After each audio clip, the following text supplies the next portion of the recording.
bonjour à toutes et à tous. Donc, je suis Giovanni Prête, je suis un maître de conférence en sociologie à l'Université Sorbonne Paris-Nord.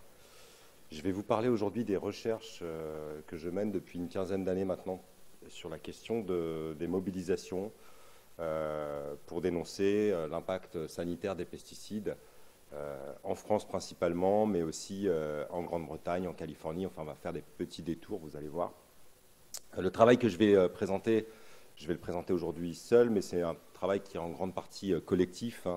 Je l'ai mené beaucoup avec mon collègue Jean-Noël Jouzel, qui est à Sciences Po, et puis avec d'autres, Sylvain Brunier, qui est à Sciences Po aussi, et actuellement avec Sarah Aguiton et Cézine Topsou. Enfin voilà, on travaille ensemble. Alors, pour vous présenter ce travail, je me disais qu'est-ce que je vais choisir, parce qu'en fait j'ai fait plusieurs recherches ces dernières années, et je vais vous en présenter trois, en gros, qui sont liées les unes aux autres, vous allez voir. Trois recherches, une qui a commencé il y a plus longtemps, qui est une recherche qui fait l'objet du livre qui vous a été présenté il y a 5 minutes, là, qui est un livre sur, pas les agriculteurs, les agriculteurs, victimes des pesticides et leur démarche de reconnaissance en maladie professionnelle. Et puis ce travail, il a trouvé des extensions. Je me suis aussi intéressé aux riverains, donc ça c'est un travail un peu plus personnel. Et puis aujourd'hui, ça continue. Donc je vous présenterai les résultats préliminaires d'une recherche qu'on mène sur ce qu'on appelle les victimes pédiatriques professionnelles. C'est un terme un peu étrange, mais je vais vous expliquer. Et je pense que tout l'intérêt de voir ces trois travaux, c'est de questionner aussi la frontière qui peut être faite parfois entre travail et environnement. Il y a des débats pour savoir est-ce que la santé au travail fait partie de la santé environnementale. Moi, j'en suis convaincu. Et donc, c'est important de penser cette articulation et de voir aussi que pour des chercheurs, pour des agriculteurs et pour des administrations même, séparer ce qui relèverait de la santé professionnelle et donc de la médecine du travail et ce qui relèverait de la médecine environnementale, c'est pas forcément très pertinent, et que si on veut réfléchir de façon intelligente, il faut penser le continuum entre des expositions professionnelles et environnementales. Alors, je vais vous présenter un travail. Vous allez, alors, je ne sais pas qui a fait de la sociologie parmi vous, je pense peu en fait. Quelques-uns en ont fait, mais voilà. Donc ça ne va pas être très théorique, c'est une présentation que je fais qui soit facilement accessible. Pour dire simplement, moi je m'inscris dans une tradition de recherche en sociologie qui est celle des mouvements sociaux, donc je m'intéresse aux mobilisations beaucoup, et du militantisme. La différence entre mouvements sociaux et militantisme, pour le dire rapidement, c'est qu'on s'intéresse à la fois aux organisations et aux individus qui militent, quand on fait de la sociologie du militantisme. Sociologie de la santé, et puis vous allez voir sociologie des sciences et de l'expertise. Ça veut dire quoi? Ça veut dire essayer de questionner quelles sont les influences politiques, sociales qui traversent les activités scientifiques et de recherche. Et ça, c'est une question qui s'est beaucoup développée. J'ai entendu que vous avez eu des cours là-dessus, mais voilà, la science, c'est politique en fait. Vous pensez que c'est neutre. C'est ce que montre tout un ensemble de travaux depuis une cinquantaine d'années. Et donc, moi, j'ai coutume de dire que je travaille sur les mobilisations en santé environnementale. Et plutôt dans le temps long, vous allez le voir. Mon exposé va être en trois parties, où je vais revenir sur trois enquêtes, en fait. Une première partie où je vais revenir plutôt sur les agriculteurs malades des pesticides, comment ils sont devenus victimes, vous allez voir ce que je veux dire par là. Et puis, comment, deuxième partie, les mobilisations de professionnels, elles ont été menées en parallèle avec des mobilisations de riverains, et quelles tensions ça peut créer entre les deux, et qu'est-ce qu'on peut dire sur ces mobilisations de riverains. Et je pense que là, vous allez voir, c'est un travail qui est un peu historique, qui est en fait un travail que je viens de finir, parce que je viens de soutenir mon HDR la semaine dernière, et le manuscrit porte là-dessus. Donc j'espère que ça deviendra un livre, mais c'est un travail qui a aussi de l'histoire, et ça permet de réfléchir à comment on se mobilise pour changer les choses. Vous verrez, je ne suis pas très optimiste, mais je donne quelques pistes. Et puis, je finirai par la recherche en cours sur les victimes professionnelles pédiatriques. Alors, devenir victime des pesticides, ça veut dire quoi? L'idée est la suivante, ça va être le fil directeur, et c'est le fil directeur du livre qu'on a écrit ensemble, l'agriculture empoisonnée. C'est en fait de souligner que pour des agriculteurs qui tombent malades, faire le lien entre leur maladie et les pesticides auxquels ils ont été exposés, c'est pas si simple. Et se considérer comme des victimes des pesticides, alors victimes au sens du langage courant, hein, c'est-à-dire je tombe malade, c'est à cause d'eux, mais victime au sens aussi juridique, c'est-à-dire une victime qui demande réparation, c'est pas si simple pour beaucoup de raisons. Et donc ce qu'on a fait, nous, dans notre travail, c'est qu'on a essayé de réfléchir aux conditions sociales du devenir victime, quoi, processus politique. Alors c'est une enquête qu'on a commencée en 2011, cette enquête sur devenir victime des pesticides, qu'on a menée pendant 10 ans avec Jean-Noël. Et en fait, en 2011, ce qui se passait, c'est que c'était dans la presse la première fois qu'apparaissaient des témoignages d'agriculteurs qui avaient des pathologies dont on pouvait suspecter qu'elles avaient une étiologie qui était une étiologie chimique liée aux pesticides qu'ils avaient utilisés. On n'est jamais sûr, hein, vous savez, à l'échelon individuel, c'est toujours... Il y a des données épidémiologiques, mais à l'échelon individuel, il n'y a pas de maladie signature des pesticides, hein, comme il y aurait une maladie signature de l'exposition à l'amiante, par exemple, qui pourrait être le cancer de la plèvre. Là, ce n'est pas le cas pour les pesticides, hein, c'est des cancers de la prostate, des maladies de Parkinson, des cancers du sang. Il n'y a pas de maladie signature. Donc, un individu, hein, il ne peut jamais dire, c'est sûr, sauf si c'est une intoxication aiguë, ma maladie, elle est liée aux pesticides. Mais le fait est que ce qui se passe au début des années 2010, c'est que commencent à apparaître dans l'espace public des agriculteurs qui mettent en cause les pesticides comme potentiellement responsables de leur maladie. Et ces agriculteurs s'appuient sur deux choses principalement. Alors le plus connu, peut-être vous en avez entendu parler, c'est Paul François, un agriculteur qui a été connu parce que en fait, tout au long des années 2010, alors lui, il a eu une intoxication aiguë avec un produit qui s'appelle le Lasso. Il a fait un procès contre Monsanto. Et donc ce procès contre Monsanto, qu'il a fini par gagner, hein, gagner juridiquement en tout cas, on pourra revenir là-dessus dans la discussion si vous voulez, mais il a été le président d'une association qui s'est créée en 2010, qui s'appelle Phyto-Victimes, donc victimes des pesticides, qui est la première association de professionnels qui accompagne les gens qui sont victimes des pesticides, notamment dans leur démarche de reconnaissance en maladie professionnelle. Est-ce que vous êtes tous familiers avec le concept de maladie professionnelle? Les tableaux, tout ça, vous voyez? Ouais, ok. Donc, première association qui se crée. Alors, depuis, il y en a eu d'autres. Il y a, par exemple, une grosse association nationale, enfin, nationale, mais elle est plutôt dans l'Ouest. C'est le collectif de soutien aux victimes des pesticides de l'Ouest qui s'est créé en 2016. Mais, donc, Paul François prend la parole. D'autres victimes prennent la parole. Et ça nous intrigue en tant que sociologue. Ça nous intrigue parce que nous, on avait plutôt tendance à voir les controverses autour des pesticides centrées autour des figures de victimes qui sont des victimes environnementales, notamment les consommateurs de l'alimentation, et les gens qui sont exposés par la dérive des pesticides. Et puis ça nous intrigue aussi en tant que sociologue, parce que ce qui est intéressant avec les agriculteurs, vous le savez peut-être, c'est qu'on a une agriculture qui est fondée beaucoup sur la figure de l'exploitant agricole. Et donc c'est de moins en moins vrai, mais en fait, la modernisation agricole en France, elle s'est faite autour de la figure de la ferme à 2 unités de travail. C'était ça qui était vendu par les autorités agricoles. Et donc c'est l'exploitant, éventuellement sa femme ou son fils qui sont avec lui.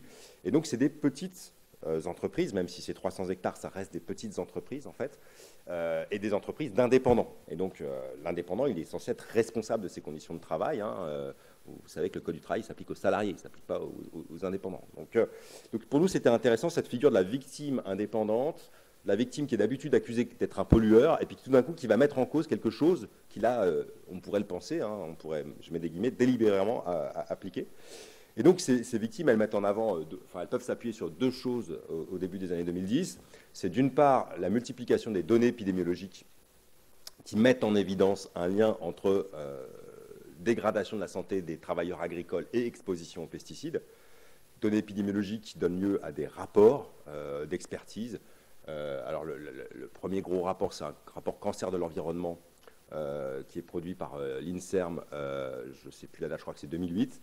Et puis en fait, ce qui va faire foi et qui a été beaucoup discuté ensuite, je ne sais pas si vous en avez entendu parler, c'est le rapport d'expertise collective de l'INSERM en 2013 et qui a été mis à jour en 2021, auquel a participé un certain nombre de chercheurs de l'ISPED d'ailleurs, notamment Isabelle Baldi.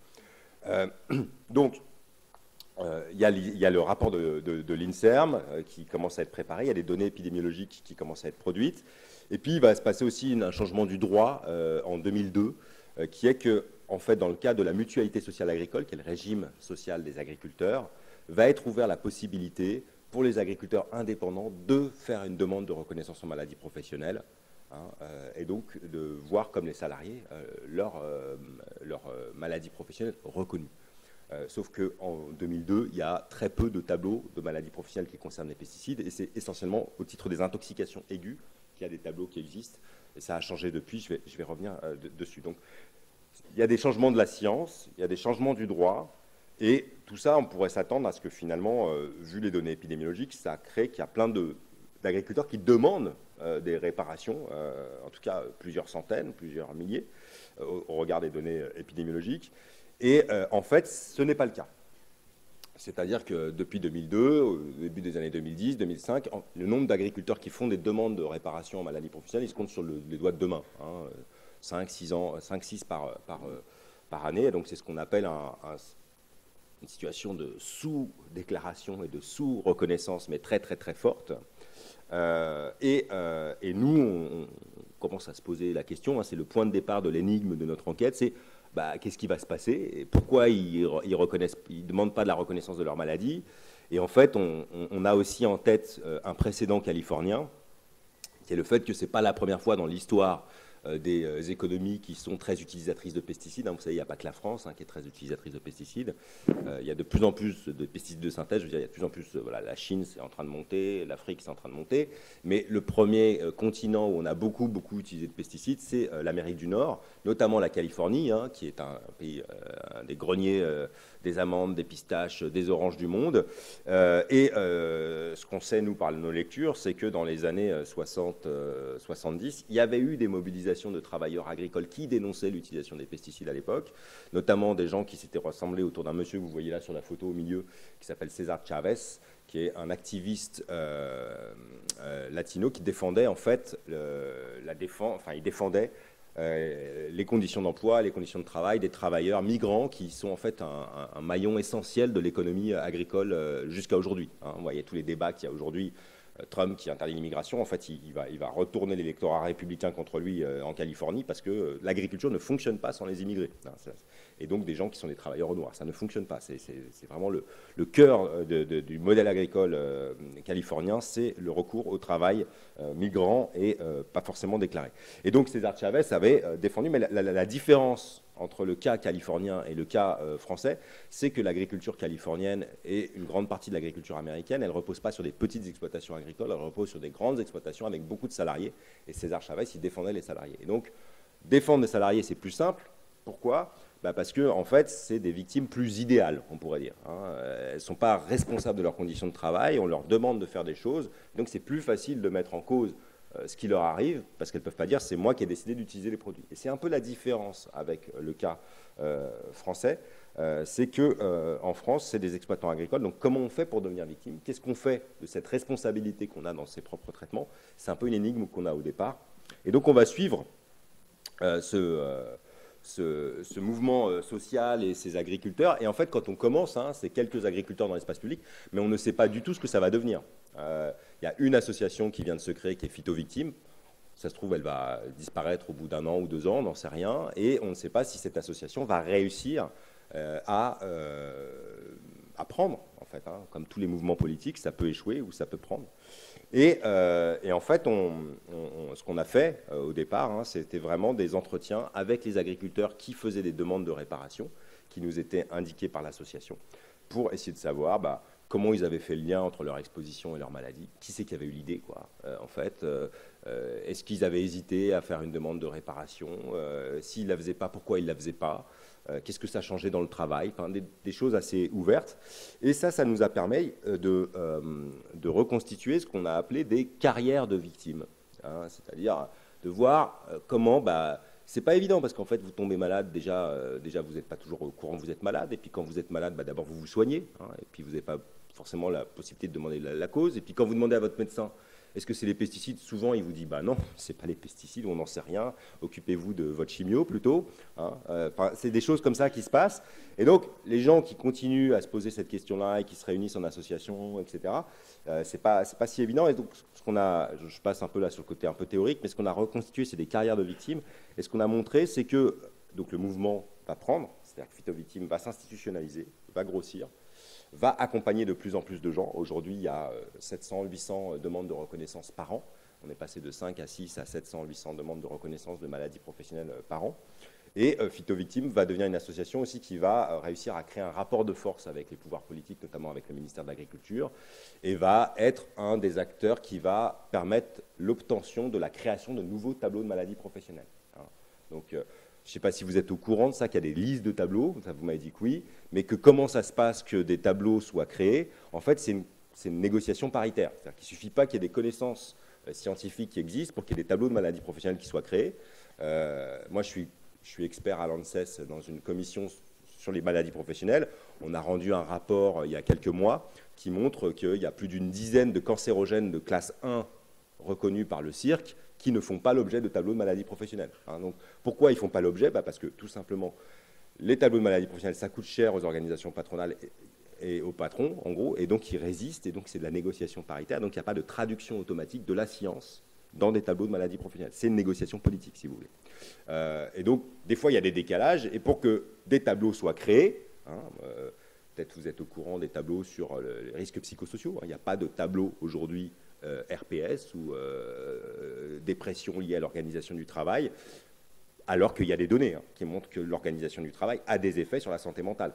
Pourquoi il n'y a pas de tableau? Parce qu'en fait, les organisations patronales disent si on crée un tableau, ça va nous coûter tellement cher. Alors, c'est vrai, c'est pas vrai, j'en sais rien. Moi, je vous dis ce qu'ils disent. Voilà. Mais pour vous dire, c'est politique tout ça. Hein. C'est pas de la science, c'est de la science traduite dans de la politique. Et donc, ce qu'on a, donc, Phyto Victime va obtenir la création de 3 tableaux de maladies professionnelles au cours des années 2010. Un tableau sur les hémopathies malignes, un tableau sur la maladie de Parkinson et un tableau sur le cancer de la prostate. On pourra revenir dans la discussion, si vous voulez, sur ces différents tableaux. Donc ça, c'est des effets politiques de la mobilisation, si vous voulez. Hein. C'est pas les données épidémiologiques, c'est j'ai des données épidémiologiques, je me mobilise et je fais pression sur les pouvoirs publics pour que des tableaux soient créés. Et donc, ce qu'on montre, nous, c'est pourquoi ce mouvement y prend, en fait.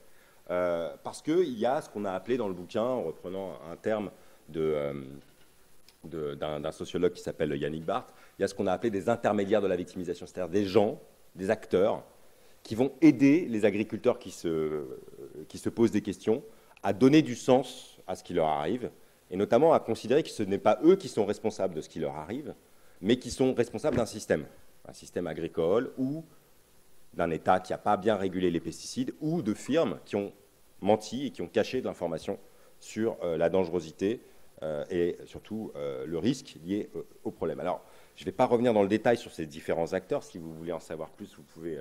on fait un chapitre pour chacun de ces acteurs dans le bouquin.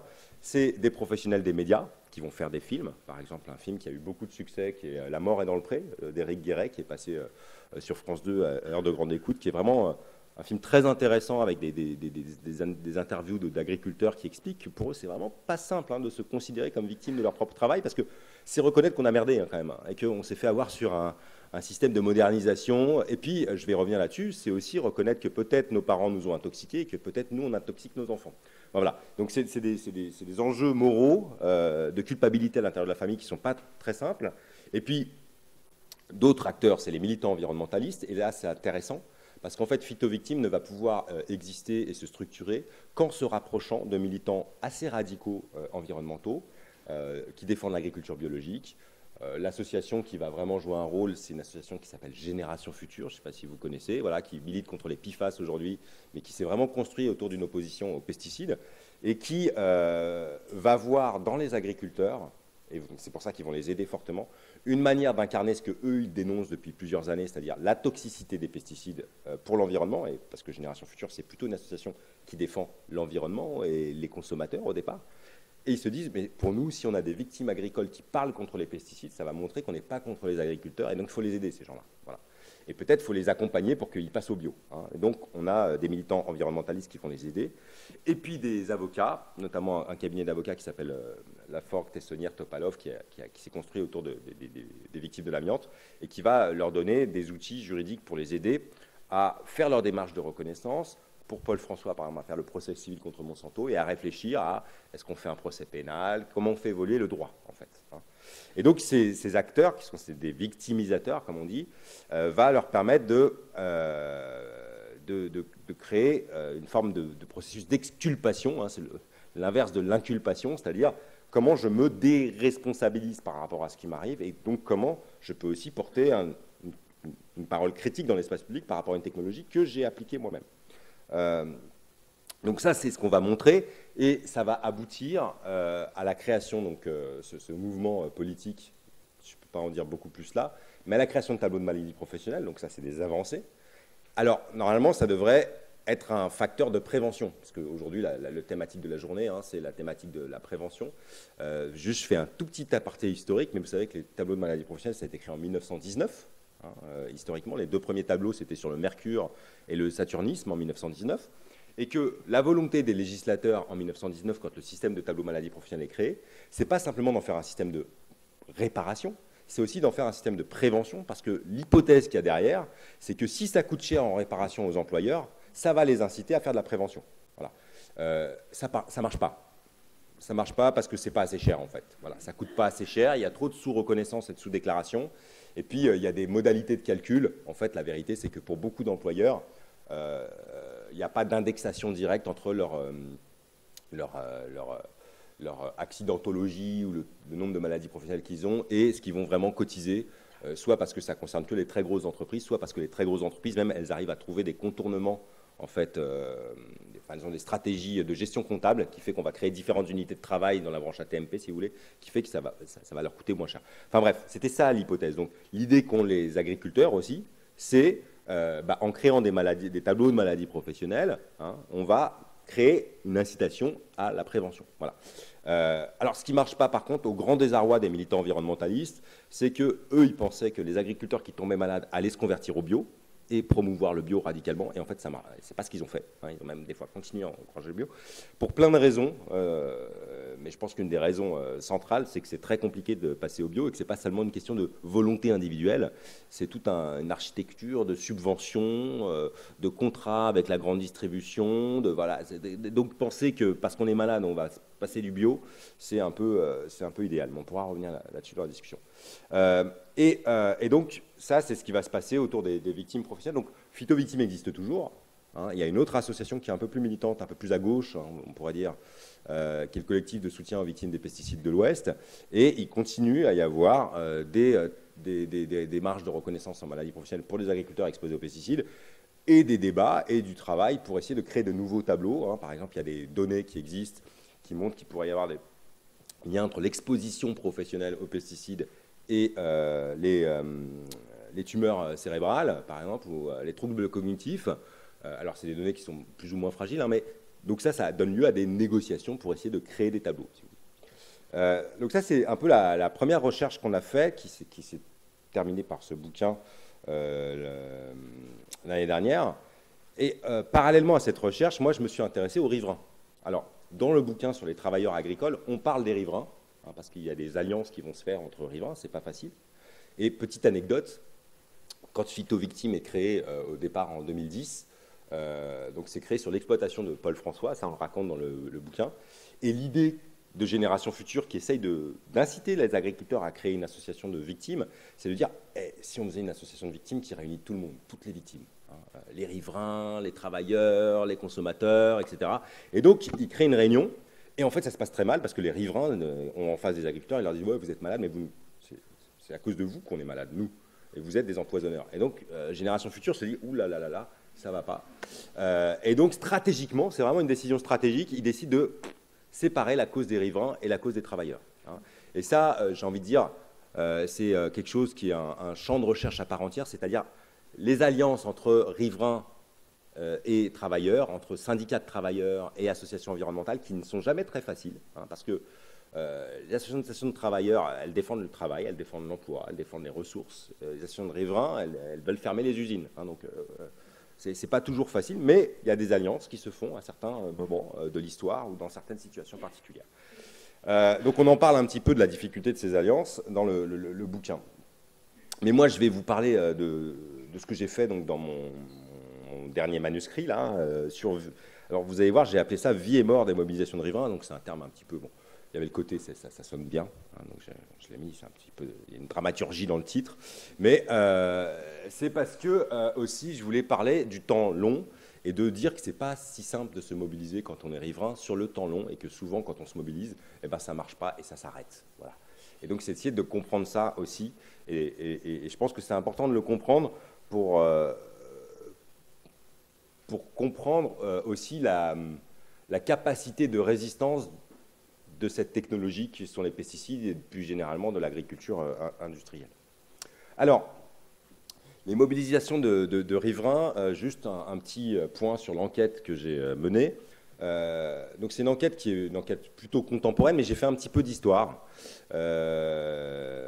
Parce que, en gros, j'ai découvert à un moment, au cours, c'est par hasard, hein, quand on fait des enquêtes sociologiques, on fait des entretiens, on va dans des archives, et tout d'un coup on tombe sur des documents, et on se dit « Ah tiens, ça c'est intéressant, j'y avais pas pensé, etc. » Et ce que j'ai découvert, vous le voyez là en haut à droite, Pole of Poison, the Spray Drift Problem, a special report by the Solar Association.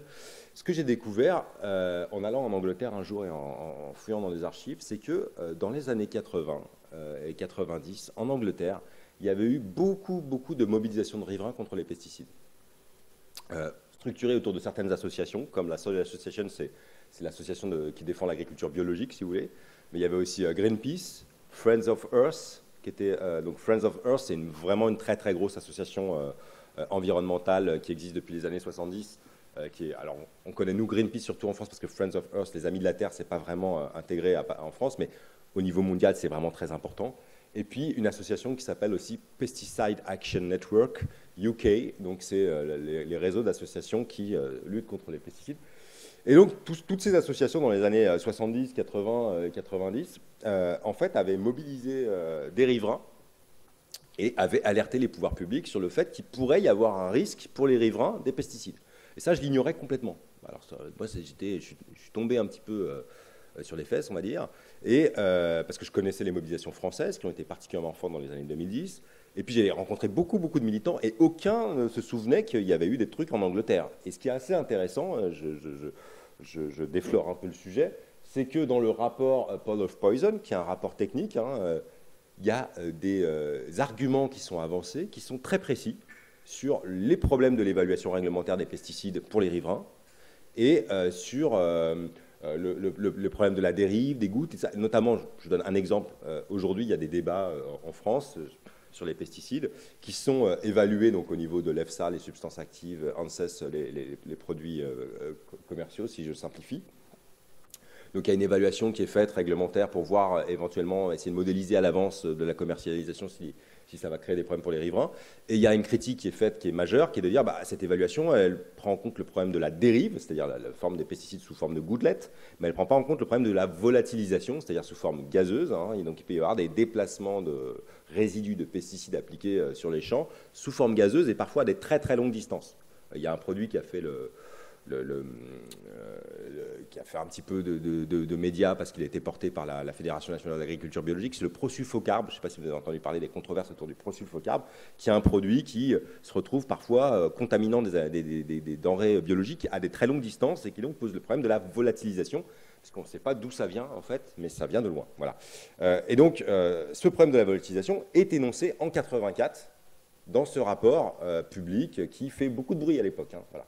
Donc moi, ça m'a intéressé, je me suis dit, tiens, mais c'est marrant, ces mobilisations du passé qu'on a oubliées. Et donc j'ai essayé de retrouver des activistes britanniques et tous, ils ont arrêté de militer là-dessus, parfois un petit peu dépités. Et je me suis dit, tiens, ça c'est une problématique, c'est de voir que deviennent les mobilisations sur le long terme. Et puis, dans le même temps, en fait, au début des années 2010, enfin au milieu des années 2010, moi j'avais fait 3 enquêtes, alors un peu avec Jean-Noël, avec des étudiants. On avait été dans le Champagne, en Limousin et dans le Bordelais, donc ici à Pessac-Léognan notamment, enquêter autour d'associations qui dénonçaient l'impact des pesticides sur la santé des riverains. Et en gros, en même temps, enfin, il y a 2 ans, je me disais, tiens, qu'est-ce que sont devenues ces associations? Et en fait, elles ont toutes arrêté de militer. Voilà. Toutes elles sont arrêtées. Donc je me suis dit, bah, c'est assez intéressant d'aller voir pourquoi elles ont arrêté de militer et qu'est-ce que c'est devenu, en fait, ces mobilisations. Et donc est née une problématique, hein, qui est celle de mon mémoire, si vous voulez, d'HDR, c'est comment les mobilisations émergent, mais surtout comment elles tiennent, et puis parfois pourquoi elles s'épuisent, surtout. Voilà. Et donc ça, c'est une thématique qui est moins étudiée par les sciences sociales. Et donc analyser l'évolution des formes d'action collective, leurs effets politiques, mais sur le temps un petit peu long. Et donc une question, c'est bah, si les mobilisations s'épuisent, qu'est-ce qu'il en reste? Comment ça crée du rapport de force politiquement, sur la durée, etc. Et donc Et donc ça, c'est un peu la problématique. Et donc ça m'a amené à faire un peu d'histoire, du coup. Je me suis dit, bah, qu'est-ce qu'il y a eu en France avant les années 2010, quand il y a eu les mobilisations qui sont nées. Donc, je ne sais pas si vous êtes bordelais. Donc, il y avait une grande marche blanche à Bordeaux une année, à Pessac-Léognan. Il y avait la controverse autour de l'école de Villeneuve-de-Blaye, hein, qui est pas loin, qui avait été intoxiquée. Bon, ça, c'est des choses qui ont fait beaucoup de presse et qui ont fait beaucoup parler. Et donc, mais qu'est-ce qui s'est passé avant? Donc, j'ai fait un petit peu d'archives. J'ai essayé de comprendre comment avaient été régulés les risques des pesticides pour les riverains en France et en Europe. Et alors, première chose que j'ai trouvée qui est assez intéressante, c'est que, en gros, c'était la question des riverains dans la régulation des pesticides. C'est une question qui a été soulevée il y a assez longtemps. J'ai trouvé un texte de droit là que vous voyez. Alors, vous n'arrivez pas à le lire, je suis sûr. 1953, mais je vais vous dire ce qu'il y a dedans, qui est assez intéressant. Alors, pour comprendre, ça, je ne l'ai pas dit, c'est peut-être important, mais j'ai supposé que vous le sachiez, les pesticides, c'est des produits réglementés. C'est-à-dire qu'on ne peut pas vendre des pesticides sans avoir une autorisation de mise sur le marché. Ce qui n'est pas le cas de beaucoup de produits chimiques. Hein. Il y a plein de produits chimiques qui n'ont pas besoin d'autorisation de mise sur le marché pour être vendus. Mais les pesticides, c'est un peu comme les médicaments. Vous ne pouvez pas vendre des pesticides comme vous voulez. Donc, ça fait partie des produits qui sont les plus réglementés. Et ce système de réglementation, d'évaluation ex-commercialisation, ante-commercialisation, j'ai envie de dire, il existe depuis longtemps puisque le système a été mis en place en 1941 en France. Donc, vous voyez, c'est 41 ou 43, j'ai un doute là. Bon, bref, il y a longtemps. Voilà. Et donc, on peut suivre, si vous voulez, dans les archives ministérielles, quelles étaient les règles qui faisaient qu'on n'autorisait pas ou qu'on autorisait un pesticide depuis longtemps. Alors, au départ, c'était à l'échelle nationale. Et puis, à partir de 91, en fait, l'évaluation réglementaire et le système d'autorisation, il s'est de plus en plus européanisé. Et aujourd'hui, c'est un système qui est européen. Hein. Donc, c'est pour ça que je vous parlais de l'EFSA, l'European Food Safety Authority, et de l'ANSES, parce qu'il y a une articulation entre les autorités européennes et les autorités françaises. Je résume, mais ce que j'ai trouvé qui m'a vachement intéressé, c'est qu'en 1953, il y avait un décret qui disait, dans le droit français, qu'on n'a pas le droit d'utiliser des pesticides si on les épand avec des véhicules motorisés, donc un tracteur. Hein. On n'a pas le droit de les utiliser si on ne respecte pas une distance de sécurité de 50 mètres minimum, voire 100 mètres pour certains produits. Ça vous choque? Ça vous choque pas? Pourquoi c'est choquant? Parce qu'aujourd'hui, c'est 2 mètres ou 3 mètres, ou 5 mètres maxi. D'accord? Et donc, en gros, ce qu'on voit là, c'est une diminution de la protection des riverains. D'accord? Donc, ça veut dire qu'il y avait quand même, en 1953, une espèce de réflexion. Alors, je n'ai pas fait le travail archivistique qui me permettrait de comprendre comment ce décret a été négocié, comment il a été mis en œuvre exactement, parce que ça, c'est un travail d'histoire et qui me demanderait beaucoup de temps, si vous voulez. Mais ce qui est sûr, c'est que c'est remis en cause, ce décret, il est aboli en 1976. Et en fait, ce qui se passe entre les deux, hein, moi, l'hypothèse que je fais dans mon manuscrit, c'est qu'entre les deux, on passe d'une situation où on utilise très peu de pesticides de synthèse à une situation où on utilise massivement des pesticides de synthèse. Donc c'est un peu paradoxal, c'est plus on en utilise, plus on allège le droit, en gros, hein, de protection des riverains. Et donc en gros, en 1953, on met des règles drastiques, mais ça ne gêne pas grand monde. Hein. Mais parce que, en fait, on dit souvent les pesticides de synthèse, ils ont beaucoup été utilisés après la Seconde Guerre mondiale, mais le vrai boom d'utilisation des pesticides de synthèse en agriculture en France, c'est plutôt les années 70. Hein, dans les années 50, ça coûte cher, on est en train de reconstruire la France, les Américains nous envoient leurs tracteurs, mais il n'y a pas une utilisation très très forte. Hein. Donc ça, c'est assez intéressant pour moi de me dire, ah tiens, c'est marrant, il y avait eu des protections qui ont été remises en cause, et aujourd'hui, les militants se battent pour obtenir 50 mètres. Donc ils se battent pour obtenir quelque chose qui était déjà là en 1953, il y a un siècle, quoi, enfin 75 ans. Hein. Donc c'est intéressant. Donc, et puis l'autre chose que j'ai observé, donc ça j'ai fait à partir d'analyses de presse et un peu d'archives nationales, mais vraiment c'est très limité. Hein, donc, c'est qu'il y avait des contestations de riverains organisées contre les pesticides il y a très longtemps. Alors, je vais quand même prendre le temps de vous lire cet article de presse que j'ai trouvé, je crois, dans le Parisien, ou je ne sais plus quoi, en 1977, parce qu'il est assez savoureux. La municipalité et le conseiller général de Magny-en-Vexin, dans le Val d'Oise, ont porté plainte hier à la gendarmerie locale pour épandage à proximité d'une habitation, à la suite de la pulvérisation accidentelle par hélicoptère d'un insecticide dans la cour de récréation d'une école du hameau de Artilleul. Un hélicoptère de la coopérative agricole de Pontoise s'était mardi dernier trop rapproché de l'école primaire. L'engin pulvérisait un insecticide à base de soufre et de pesticides, on ne sait pas trop quoi, dans les champs de blé voisins, au pullule des pucerons. Sur les 37 élèves qui jouaient à ce moment-là dans la cour de l'école, 3 ont été légèrement accommodés par un nuage d'insecticides poussé par le vent. Selon le directeur de la société qui fabrique ce produit, il n'y a pas de danger. 2 points. Notre insecticide, dit-il, ne tue même pas les abeilles. Tant mieux. Voilà, je trouve ça. J'adore cette phrase, elle est superbe, elle ne tue même pas les abeilles. Bon, quand on sait les controverses qu'il y a eu autour de l'évaluation. Bon, mais pour vous dire du monde dans lequel on vient, et pour vous dire aussi, ce que je veux dire par là, c'est que, en fait, ces mobilisations, ces plaintes, elles n'ont pas vraiment laissé de traces dans la mémoire collective. Et donc, il y a aussi ça pour les militants, c'est qu'ils ont toujours l'impression qu'ils sont un peu les premiers à... Et donc, il y a aussi... Enfin... C'est peut-être ça qui permet de se mobiliser, hein, parce que si on savait que ce qu'on est en train de porter comme propos, il y en a il y a 50 ans, bah, ils le portaient déjà, ça serait très déprimant en fait, hein, c'est peut-être l'ignorance parfois est peut-être facteur de mobilisation, mais on peut aussi imaginer, si vous voulez, que c'est intéressant de savoir qu'on n'est pas les seuls, que ça fait longtemps, parce que du coup l'inaction publique, ou l'inaction industrielle, si vous voulez, la résistance au changement, elle apparaît un peu différente. C'était il y a 50 ans, hein, ça. D'accord donc, il y a des vieilles contestations dispersées, et puis il y a eu des mobilisations de plus en plus visibles, je vous ai dit, dans les années 2010, hein, et légitimées notamment par des données épidémiologiques de plus en plus nombreuses. Alors, il y en a moins que pour les travailleurs, pour une raison simple, c'est que l'épidémiologie sur les travailleurs agricoles et sur les pesticides, elle s'est d'abord concentrée sur les populations les plus exposées, parce que c'est plus facile de produire de la connaissance. Alors, si on fait une histoire de l'épidémiologie santé environnementale, santé travail, pesticides, il faut dire d'une part que les données sur les travailleurs agricoles ont été assez tardives dans l'histoire de l'épidémiologie. Pourquoi? Parce qu'au départ, les épidémiologistes préfèrent aller chercher des populations qui sont plus faciles à étudier que les agriculteurs. Le problème des agriculteurs, c'est qu'ils ne sont pas regroupés dans un endroit comme une usine. Hein. Moi, j'ai fait un petit peu d'histoire de l'épidémiologie en santé-travail. Les premières études épidémiologiques, elles portent sur des grosses usines, sur des mines, sur des cohortes qui sont faciles à suivre. Faire de l'épidémiologie sur des agriculteurs, c'est compliqué, ça coûte cher. Et puis en plus, quand on regarde les résultats en santé publique, les agriculteurs, ils ont l'air d'aller plus mieux que les autres en termes de santé. Pourquoi? Parce qu'ils fument moins, notamment.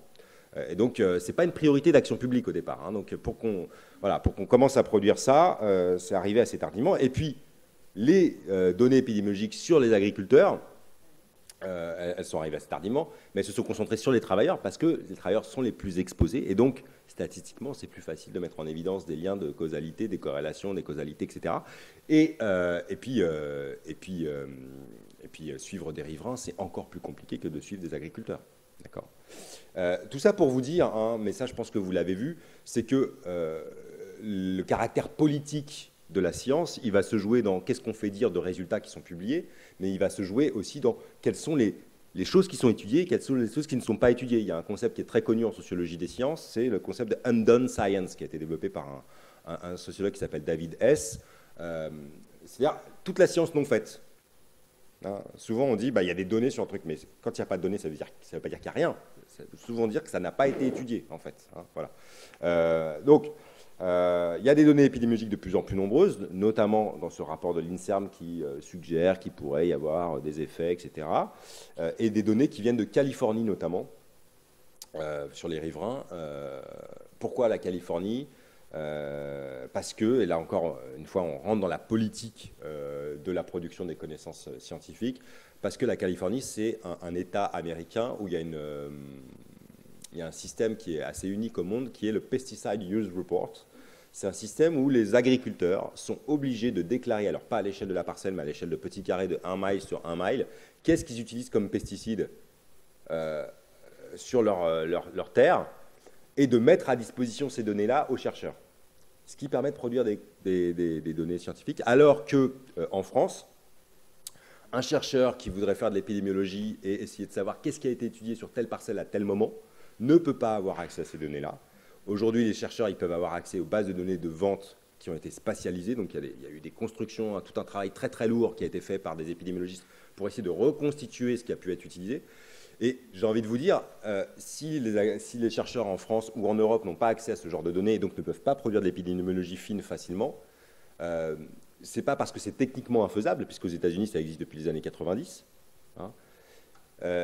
Et c'est pas parce que ça n'a pas été identifié. Moi, j'ai trouvé un rapport de Greenpeace qui, en 2000, demande déjà que ça soit mis en place en Europe.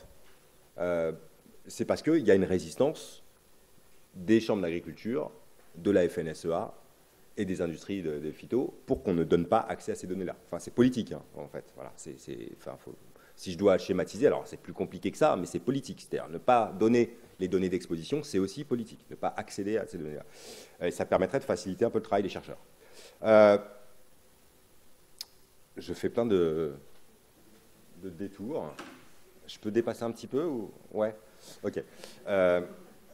Et donc, moi, ce que je me suis posé, c'est comment on conteste comment ces contestations ont pris, qu'est-ce qu'elles ont donné. Et donc, j'ai suivi, j'ai dit, 3 mobilisations, Champagne, Bordelais et Limousin. Limousin, vous connaissez moins, c'est la production de pommes, hein, c'est l'arboriculture intensive. Alors, le Limousin est plutôt connu pour être une terre de polyculture-élevage, la limousine, hein, vous connaissez cette vache. Mais en gros, il y a une petite région en Corrèze, autour de Alassac, Ubersac, enfin des trucs en hack. Et là, il y a eu de la production de pommes très intensive depuis les années 70. Et donc l'arboriculture, c'est une des cultures qui, avec la viticulture, utilise le plus de pesticides. Voilà. Donc, il y a eu des mobilisations dans ces 3 zones. Alors, ces mobilisations, elles sont assez rares. Vous voyez que moi, les cas que j'ai étudiés, je les ai étudiés pourquoi? Parce que tout d'un coup, j'ai vu un article de presse qui dit « Ah, il y a une association qui se mobilise ». Enfin, c'est comme ça. Moi, je dépends de la presse, hein, ou des mouvements sociaux pour me dire « Tiens, là, il y a des gens qui se mobilisent ». Déjà, on remarque que c'est plutôt dans les zones de culture où les pesticides sont épandus de façon visible, hein. Si vous êtes en zone céréalière, bon, il va y avoir 5 à 10 traitements par an, vous n'allez pas forcément les voir. Ce n'est pas la même chose que si vous êtes en région viticole, et notamment en région viticole, vous voyez que ce n'est pas le sud-est, hein, c'est plutôt le Bordelais et la Champagne qui sont des zones où il y a beaucoup d'utilisation de pesticides de synthèse, notamment la Champagne, c'est vraiment la zone où il y a le plus d'utilisation de pesticides de synthèse en France, en termes de viticulture. Donc, des zones assez rares. Et puis pareil, je vous parlais tout à l'heure de l'école Villeneuve de Blaye ou Pessac-Léognan. Il y a un veto qui a fait une carte assez intéressante, Benjamin Novak. Si vous êtes sur LinkedIn, je vous invite à suivre son profil, N-O-W-A-K. Et il fait des cartes super sur l'agriculture. Et il a fait une carte des écoles à proximité de zones d'utilisation intensive de pesticides agricoles. Il a mis en évidence qu'il y a... alors, ça vaut ce que ça vaut, hein, tout ça, c'est fait à partir de bases de données, c'est pas une étude, mais la cartographie est belle. Il y a à peu près 1900 écoles qui sont à moins de 100 mètres de zone où il y a plus de 20 traitements par an en France. 1900 écoles ou établissements scolaires, si vous voulez.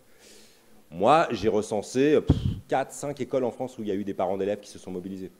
Donc, vous voyez, il y a un décalage entre la mobilisation et... Donc, les mobilisations sont rares. Donc, ça, c'est un des premiers constats de mon travail, c'est que c'est rare que les gens se mobilisent, mais ça ne veut pas dire qu'il n'y a pas de conflictualité autour des pesticides. Parce que ce qu'on appelle une mobilisation, c'est quand il y a des prises de parole publiques, il y a des pétitions, il y a des manifs. Et en fait, ce que je montre aussi dans mon cas, c'est que la plupart des mobilisations que j'ai étudiées, enfin toutes d'ailleurs, avant que ça devienne des mobilisations, des fois il se passe 10 ou 15 ans pendant lesquels il y a des conflits locaux. Hein, les habitants écrivent au préfet, ils écrivent au maire, ils demandent que... Voilà. Donc il y a de la conflictualité sociale, si vous voulez, pendant très longtemps, mais ça ne prend pas forcément la forme d'une mobilisation. Voilà. Et donc ces mobilisations, elles arrivent assez rares. C'est un peu la partie émergée voilà. Et donc, dans mon travail, je réfléchis à qu'est-ce qui fait que ça prend. Et donc là, je trouve que il faut des animateurs locaux de mobilisation. Il faut des soutiens externes, il faut trouver des alliés agricoles, etc. Et puis, je vois aussi qu'est-ce que ça fait sur le temps long, ces mobilisations. Et donc là, c'est l'épuisement des luttes. Hein, je vous dis, la plupart des mobilisations que j'ai étudiées, locales en tout cas, elles ont disparu aujourd'hui. Pour des raisons simples, c'est que souvent ces mobilisations, quand elles prennent la forme de mobilisation, elles reposent sur les épaules de 1, 2, 3 personnes qui sont particulièrement mobilisées. Voilà, c'est toujours un peu pareil. Et que ces gens-là n'ont plus forcément la disponibilité biographique. Les cas de l'école, c'est marrant. Hein, enfin, on peut se mobiliser le temps que son enfant est à l'école, mais si l'enfant il a quitté l'école qui est à proximité des épandages, eh ben, on arrête de se mobiliser. Hein. Donc s'il n'y a pas une FCPE qui continue le combat, eh ben, ça s'arrête.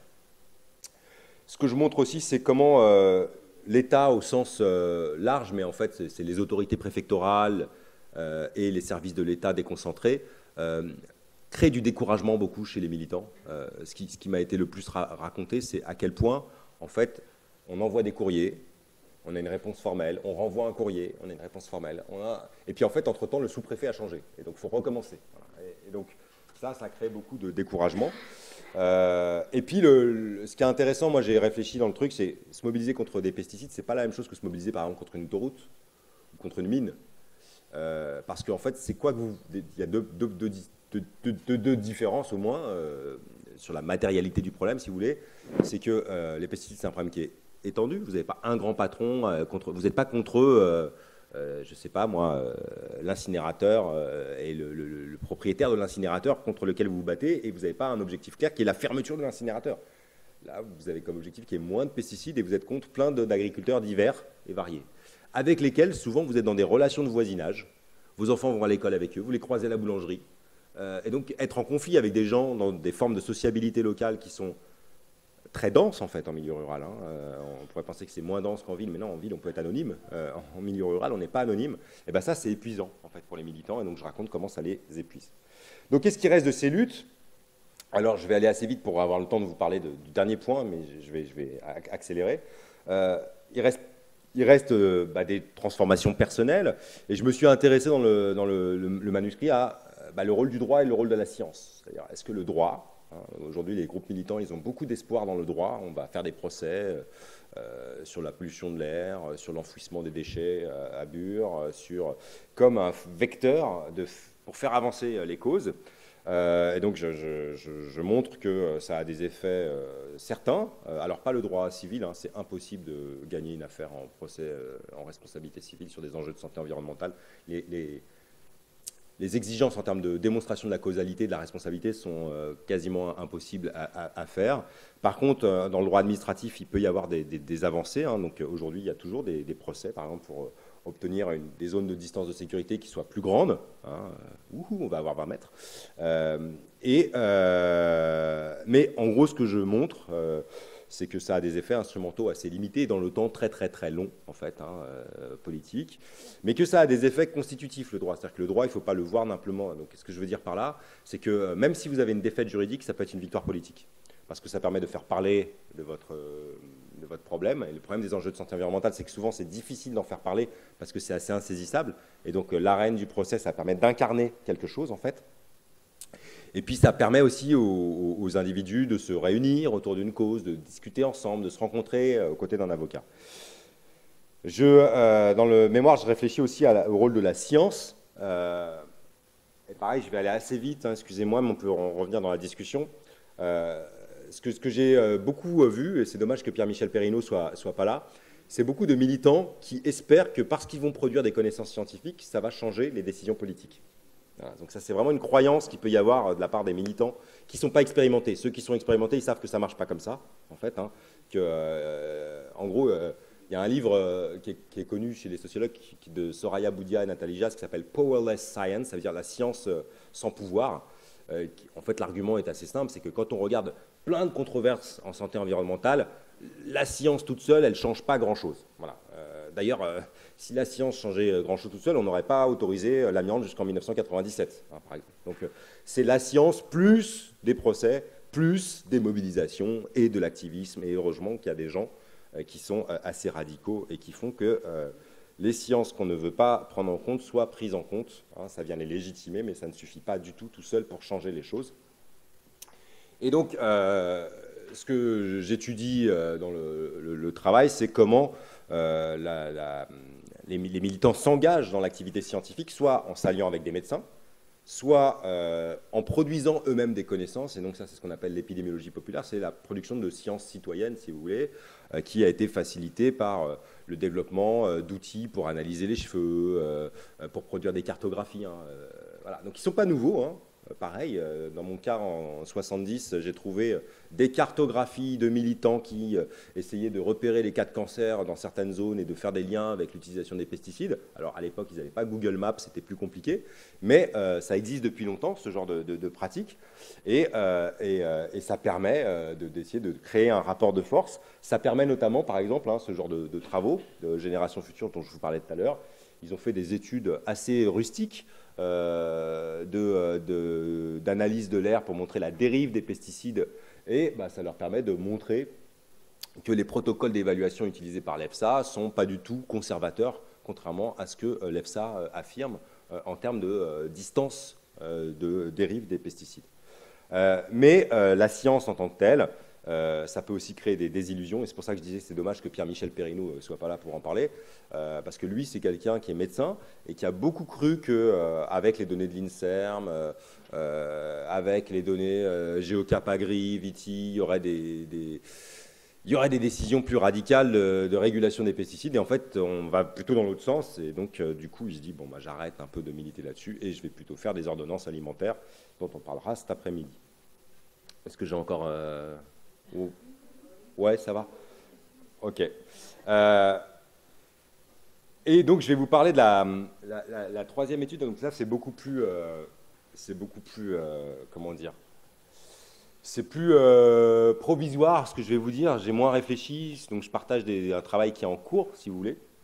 Donc, avec les collègues dont j'ai parlé au début du travail, en fait, on avait observé une chose quand on avait travaillé sur les victimes professionnelles, c'est qu'il y avait un vrai malaise autour des gens qu'on rencontrait, autour de la question de « je me suis intoxiqué, mais est-ce que j'ai intoxiqué mes enfants ?» Voilà. Dans l'espace professionnel, si vous voulez. Donc ça, c'est une question qui est intéressante, quoi. Et c'est intéressant au milieu agricole. Donc au départ, nous, on avait une réflexion au milieu agricole parce que je vous parlais de la séparation exposition environnementale, exposition professionnelle. Dans le milieu agricole, cette séparation entre les deux, elle est un petit peu... enfin, elle est plus visiblement discutable puisque souvent les lieux de travail sont des lieux de vie. Hein, les agriculteurs, c'est à la fois des riverains et des agriculteurs. Hein, ils vivent à côté des champs épandus par leurs voisins, si vous voulez. Il y a des interpénétrations. Je veux dire, parfois, la machine à laver elle est dans un espace de travail qui dépend de l'usine. Enfin, voilà, il y a des... Donc, et on a des proches qui sont aussi exposés parce qu'on a aussi des proches qui travaillent, même si ce n'est pas déclaré. Hein, notamment, par exemple, des conjointes qui peuvent laver la blouse de travail dans la machine à laver et donc s'exposer aux pesticides en faisant ça. Et puis, au-delà même ça, hein, le fait qu'il y a du travail de taille, de machin, bon, là, c'est Isabelle Baldi qui l'a montré avec Pierre Baldi et tout ça, des expositions indirectes qui peuvent être, ou paraprofessionnelles, qui peuvent être tout aussi exposantes que les expositions directes si on les cumule sur une année. Voilà. Donc, ça, c'est assez intéressant, on s'est posé cette question-là. Et en fait, ce qui s'est passé, je vais assez vite, hein, mais c'est qu'en 2020, suite aux mobilisations qui a eu lieu dans les années 2010, etc., l'État a créé un fonds d'indemnisation des victimes des pesticides. Ce fonds, contrairement à ce que son nom indique, n'est pas un fonds. Voilà. Je dis ça parce qu'en fait, le modèle qu'il y avait derrière, je ne sais pas si vous connaissez le FIVA, le Fonds d'indemnisation des victimes de l'amiante, hein, qui a été mis en place en 2002, il me semble. C'est un fonds qui avait été créé par l'État, abondé par l'État, et qui permettait aux victimes de l'amiante d'obtenir, et environnementale ou professionnelle, d'obtenir, donc les deux, hein, d'obtenir une réparation si ils avaient une pathologie qu'ils pouvaient imputer à l'amiante, et d'avoir une réparation qui soit plus grande que ce qu'on obtient d'habitude dans les tableaux de maladies professionnelles, parce que je ne l'ai pas dit, mais les tableaux de maladies professionnelles, c'est des réparations forfaitaires. C'est plus facile d'obtenir une réparation en maladie professionnelle que dans une procédure civile, mais si vous gagnez beaucoup moins que ce que vous gagneriez si vous alliez en procédure civile. Hein. C'est un peu un compromis qui s'est mis en place en 1919. On répare plus de gens plus facilement sans faire de procès, mais quand on gagne beaucoup moins que ce qu'on gagnerait si on avait fait un procès et qu'on avait gagné le procès. Hein, bon, je le dis de façon un peu vite. Et donc le FIVA, c'est un fonds dans le sens où ça augmente la réparation des victimes. Donc les victimes professionnelles de l'amiante sont mieux réparées que les autres victimes professionnelles en France. Et c'est un fonds qui est alimenté par l'État parce que l'État a reconnu qu'il avait fauté, en fait, qu'il avait mal régulé. Et donc, vous savez peut-être, mais l'amiante c'est interdit en 1997. Et donc en 2001, l'État reconnaît sa responsabilité dans le scandale de l'amiante et donc dit on va abonder le fonds. Pour les pesticides, ce n'est pas abondé par l'État. Hein, c'est toujours les cotisations des exploitants agricoles qui abondent le fonds. Et il n'y a pas d'augmentation de la réparation. Donc ce n'est pas un fonds dans le sens, c'est juste un organe de centralisation des demandes de réparation. Donc c'est comme si vous demandiez une reconnaissance en maladie professionnelle, sauf qu'au lieu d'avoir une évaluation de votre dossier qui va se faire dans la caisse de votre région, elles sont centralisées dans une même caisse, et donc ça crée un peu plus d'égalité entre les victimes, si vous voulez. Mais il y a quand même un nouveau droit qui va être créé avec le Fonds d'indemnisation des victimes des pesticides. C'est la possibilité pour les enfants malades dont on peut penser que leur maladie est liée à une exposition professionnelle de leurs parents aux pesticides, de se faire reconnaître et d'obtenir une réparation. Alors, le fonds ne liste pas une liste de pathologies positives, hein, je vais revenir dessus, mais il s'appuie en fait sur des données notamment qui étaient présentées dans le rapport de l'INSERM de 2013, qui, donc là je vous ai mis l'extrait, pesticides, effets sur la santé, qui dit, on a trouvé de la littérature qui montre des associations positives entre exposition professionnelle ou domestique aux pesticides et cancer et de développement de l'enfant. Notamment, on a trouvé des données sur les leucémies, sur les tumeurs cérébrales, sur les malformations congénitales et sur les troubles du neurodéveloppement. C'est des données qui sont beaucoup plus fragiles que celles qu'il peut y avoir sur les travailleurs agricoles. Pourquoi? Pour plein de raisons. D'une part, ça a été beaucoup moins étudié, les maladies infantiles, et puis d'autre part, les maladies infantiles, c'est beaucoup plus rare. Et donc, c'est beaucoup plus difficile épidémiologiquement de mettre en évidence des effets de santé.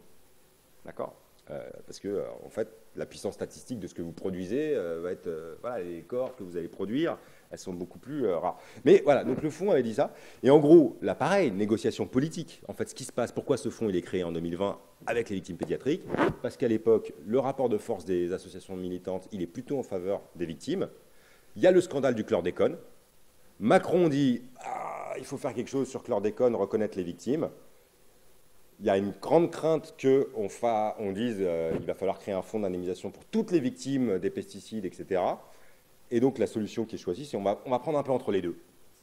On va pas que garder les victimes professionnelles, mais on va ouvrir à cette nouvelle catégorie. On va inventer une catégorie médico-administrative qui va être les victimes pédiatriques professionnelles. Donc c'est un nouveau droit qui n'existe nulle part ailleurs, si vous voulez. Hein, voilà. Et donc ça c'est intéressant parce que nous on se dit tiens voilà l'occasion d'aller étudier ce qui se passe dans les familles. Voilà. Et en fait ce qui se passe c'est que ce qui va nous motiver en fait c'est la rencontre avec ce monsieur que vous voyez en bas qui est le docteur Chameau de la consultation de pathologie professionnelle du CHU d'Amiens, donc il y a un médecin hospitalo-universitaire universitaire en santé au travail, et qui, ce médecin, va décider, pour plein de raisons, d'ouvrir une consultation spécialisée. De dire, moi, et puis il va beaucoup communiquer dessus, je communique et je dis, s'il y a des familles qui se posent des questions, venez me voir, je vais vous aider à réfléchir et à vous déposer le dossier que vous pourriez déposer. Voilà. Et donc nous, on prend contact avec lui, et ce qui n'est pas toujours le cas avec les médecins, ça se passe bien. Je dis que ce n'est pas toujours le cas parce que les médecins, ils n'aiment pas quand les sociologues viennent dans leurs pattes. Hein, c'est pas. Mais là, il dit, OK, c'est super, on va collaborer ensemble. Et du coup, il nous propose, on lui demande, mais il dit oui, de demander à toutes les personnes qui viennent le voir dans sa consultation, si elles acceptent de nous rencontrer, nous, en tant que sociologues. Et donc nous, ça nous permet d'accepter. Parce qu'en fait, sinon, on ne sait pas où est-ce qu'elles sont les familles concernées. Et donc, on fait un appel par ce médecin, par d'autres médecins qu'on finit par rencontrer, par des associations qu'on connaît. Et donc, le point de départ, c'est un peu le même que celui de notre enquête il y a 10 ou 15 ans, c'est il y a un fonds qui existe. Depuis que la création du fonds a eu lieu en 2020, il y a, je ne sais plus, je crois que c'est une vingtaine de familles qui ont demandé la réparation pour les maladies pédiatriques professionnelles. C'est très peu par rapport à ce qu'on pourrait attendre au regard des données épidémiologiques et ce qu'avaient prévu en fait, les créateurs du fonds. Qu'est-ce qui se joue pour les familles et qu'est-ce que ça dit? Alors, je vais juste vous présenter quelques résultats rapides. Donc, c'est une situation de ce qu'on appelle le non-recours en sociologie de l'administration. Il y a des raisons de ce non-recours de ces familles qui sont assez classiques, qu'on va étudier, mais qui sont assez classiques. Des droits mal connus, peu d'informations, des soignants qui sont en difficulté. On pourra revenir dessus dans la discussion si vous voulez, mais pour les soignants, notamment les oncopédiatres, parler de la question de l'étiologie et des causalités, c'est très compliqué, ça les met en difficulté professionnelle et donc ils préfèrent ne pas en parler avec leurs malades. Une capacité à connaître ses droits et à les activer qui est inégalement distribuée entre les gens. Et notamment, ça c'est peut-être un premier résultat qu'on commence à avoir et un axe de questionnement qu'on commence à avoir dans cette enquête, c'est quelles sont les propriétés sociales des familles qui va faire que certaines...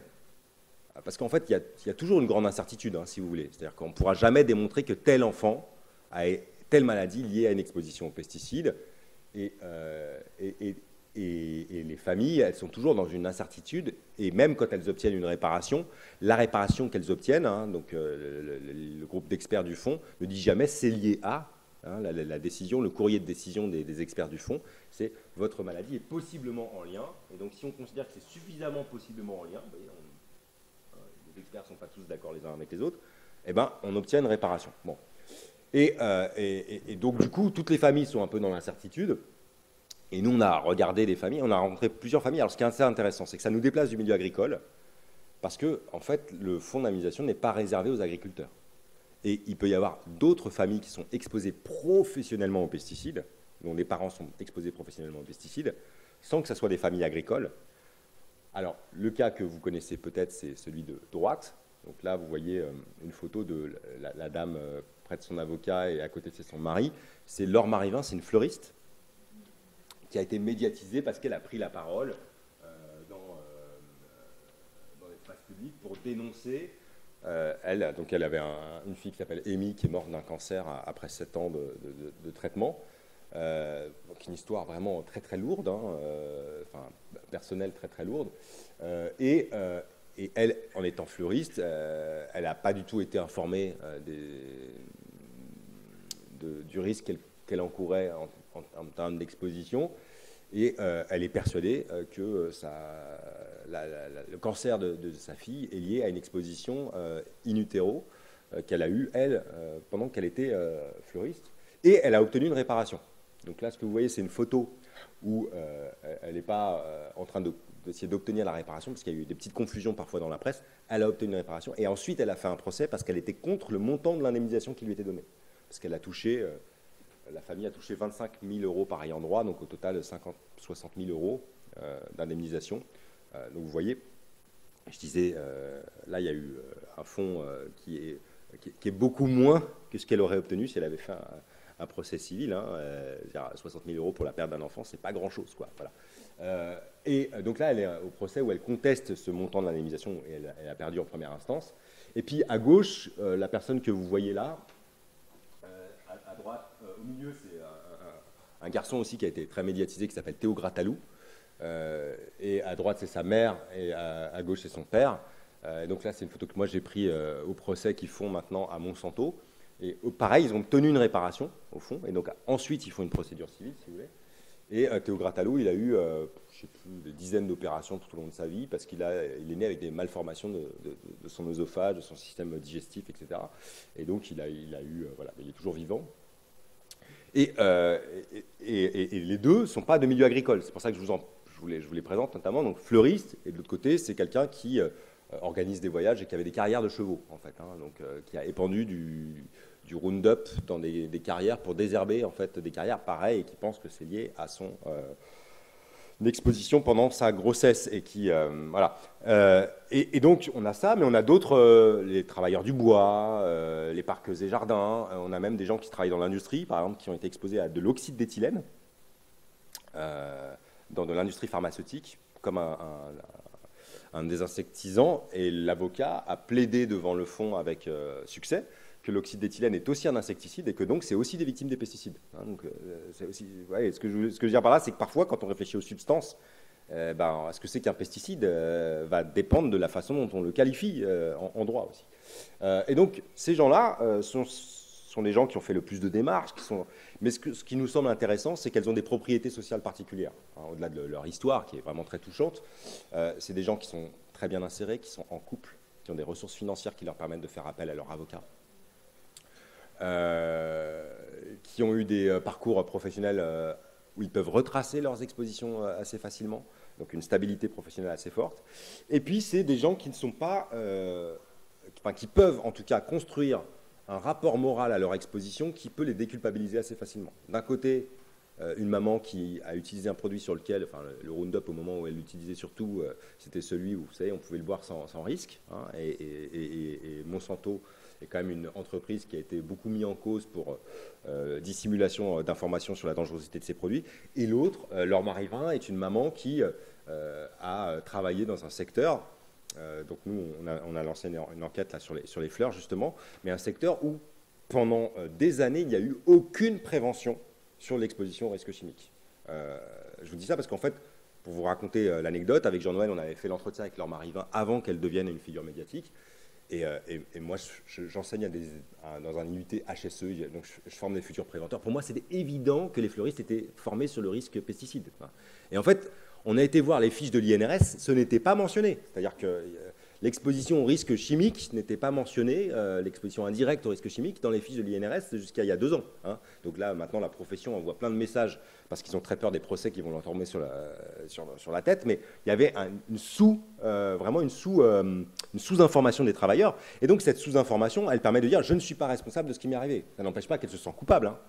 Mais on est dans une situation, si vous voulez, de culpabilité, de sentiment de responsabilité qui n'est pas du tout la même que, par exemple, un agriculteur. Et donc là, on a rencontré pas mal de familles agricoles qui ne veulent pas faire de démarche au fond, donc qui ont accepté de nous parler, mais qui ne feront pas de dépôt de demande, alors qu'ils pourraient, en droit, faire une demande. Et donc là, je vous mets un petit extrait d'entretien qu'on a fait avec une conjointe d'agriculteurs qui nous raconte la question des débats qu'il peut y avoir en famille sur est-ce qu'on va faire une démarche au fond. Hein, et donc là, c'est une maladie qui n'est pas très grave, hein, c'est l'hypospadias. Enfin, c'est pas très grave. J'aimerais pas avoir un hypospadias moi-même, mais donc une malformation de la verge, mais qui peut se réparer, si vous voulez, d'un point de vue chirurgique le plus souvent.